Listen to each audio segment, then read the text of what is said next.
আসসালামু আলাইকুম। এটা কি গাছ? Melania cherry. অনেক স্বাদের একটা ফল।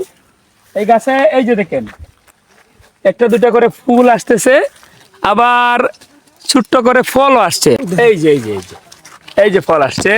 ওই যে উপরে কিন্তু আরো দুইটা আছে বড়। এই যে এই যে এই যে এই যে এই যে এই যে দেখছেন, এইটা কিন্তু পুরো গাছ ভর্তি ফল আসবে এই বছরই। পুরো গাছ ভর্তি ফল আসবে।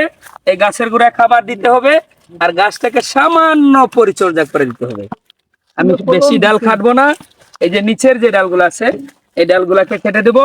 আর এই গাছের গোড়ায় পর্যাপ্ত খাবার দিলে, গাছের সঠিক পরিচর্যা করলে যে গাছটা হয়েছে ইনশাল্লাহ, দেখছি ইনশাল্লাহ এই গাছ ভর্তি চেরি আসবে। গাছটা আমার কাছে অনেক ভালো লাগছে। আপনাদের কাছে কেমন লাগছে অবশ্যই কমেন্ট বক্সে লিখে যাবেন। সবাই ভালো থাকবেন। আল্লাহ হাফেজ।